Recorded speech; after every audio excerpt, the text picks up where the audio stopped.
Welcome again, guys, to another edition of IsoSports. I am ISO. This is the segment where a crazy sports fan just gives his takes on the current sports world. The in-season tournament. What does the in-season tournament mean for LeBron James's legacy? Nothing. The college football playoffs have always been a dumb ass idea. If your team plays in NFC North, guess what? If you thought that the Packers' reign of terror and their era of dominance was over, you were sadly mistaken.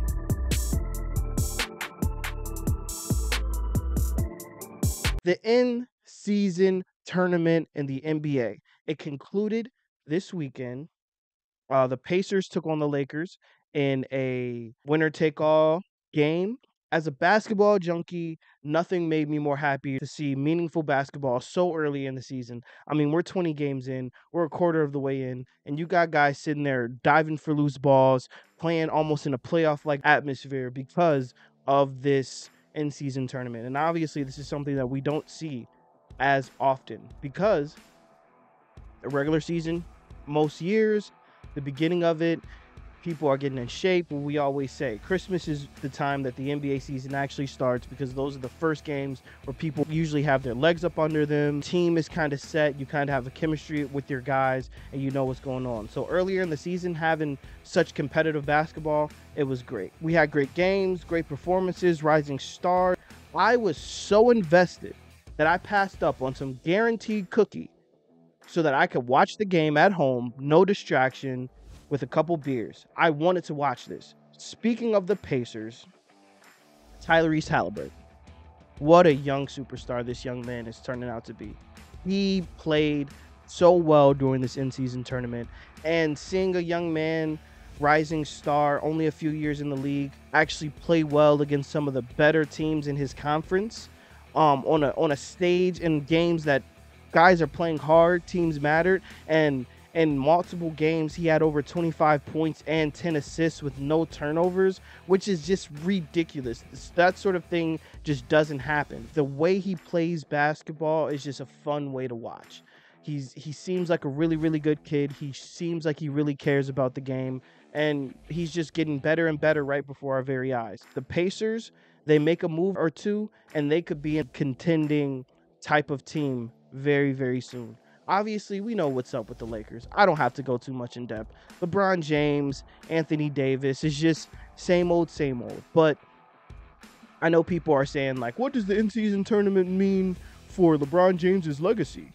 Nothing. It doesn't mean anything. It was just great basketball. It was fun. And the league needed something like this to make the beginning of the season mean more because they want to get more money in that next TV deal. And now that you can dangle this in front of the TV guys, like, hey, we have this in-season tournament that could be maybe exclusively on your network, or this game can be exclusively on this network. Now you add more money in for these guys, and I'm glad that the guys like a LeBron James, Kevin Durant, Steph Curry took it very seriously. One last thing on the NBA. Adam Silver said they're going to go back to the Eastern Conference versus Western Conference in the All-Star game. And I think to make these games feel and mean a lot more, and to see these guys actually play harder, I think the winner of that game, that conference gets home court advantage in the finals, no matter what their record is. So if let's say the Bucks and the Nuggets make it, but the Western All-Stars won, the Bucks may be the number 1 seed in the whole NBA, but the Nuggets will get home court advantage in the finals because the Western Conference won. I think that would be a cool wrinkle. College football. Let's start out like this, all right? The college football playoffs have always been a dumb ass idea, okay? You have a committee that has the final say on who gets in the playoffs, or back in the day, they just had a committee who said, okay, you guys are the national champion. But there's never been a consistent, definite criteria on what determines what teams make it to the national championship or to the national playoffs. And they say it's this and that, but we never get a true meaning of what you have to do to be in that mix. The committee purposefully keeps us in the dark so that whatever their final decision is, they feel like they can always argue it because the goalpost is always being moved. So This team won't make it, this team will. Biases for this conference or that conference. It's kind of BS, and we know that. As a fan, did I think that FSU should have made it? No. As an Alabama fan, am I happy Alabama made it? Hell yeah. Do I think that Michigan versus Alabama will be a better game than Michigan versus FSU would have been? Absolutely. Did FSU get screwed? Yeah, maybe they did. They were an undefeated team with wins against good competition. Were they the same team they were before Jordan Travis got hurt? No, they didn't. Did they deserve a spot? They probably did. Do I give a fuck either way? No. I don't care. Sometimes life just isn't fair. You can do everything right and still get shit on. It's just a part of life. The only thing that fixes this problem that we're having, it's not 16 teams being added in like next year. What's really going to fix this problem is the College Football Playoff Committee being upfront and honest about exactly what their criteria is and being consistent and transparent with that criteria and being consistent and transparent with the people asking the questions.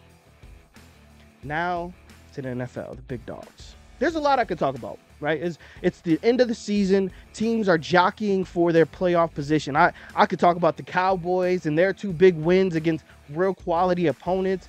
I could talk about the Chiefs dropping 2 games in a row and not looking like the championship contenders that we thought they would be coming into the season. I could talk about the Lions slowly becoming a dumpster fire, the dumpster fire that we all know and love, because we know Detroit football usually ends in disappointment. I could talk about the Eagles. I could talk about Brock Purdy and the 49ers and if Brock Purdy should be an MVP candidate. But I said at the beginning of this, I am a fan at heart, and I want to spend these last few minutes talking about the Green Bay Packers. Our Hall of Fame, top 5 of all time quarterback left us in the offseason and went to the nasty, stinking, disgusting Jets. And I wished him well. Jordan Love came in, had a good start against Chicago, and then it looked really bad. We stunk for 6 weeks. But I stayed the course. I didn't give up on my guy. And now, Jordan Love, not only does he beat the division leader of his division, the Lions, no.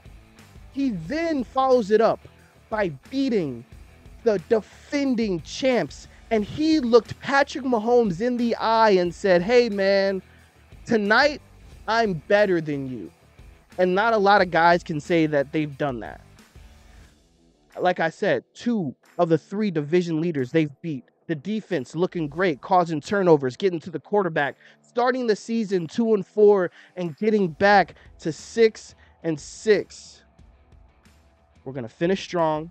We're going to make the playoffs.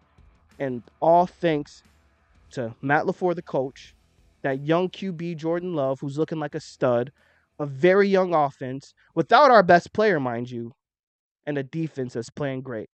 Yo, all I got to say is this. If your team plays in NFC North, guess what? If you thought that the Packers' reign of terror and their era of dominance was over, you were sadly mistaken. Jordan Love is that guy. And the Packers are back to being a contending team. That's been IsoSports, guys.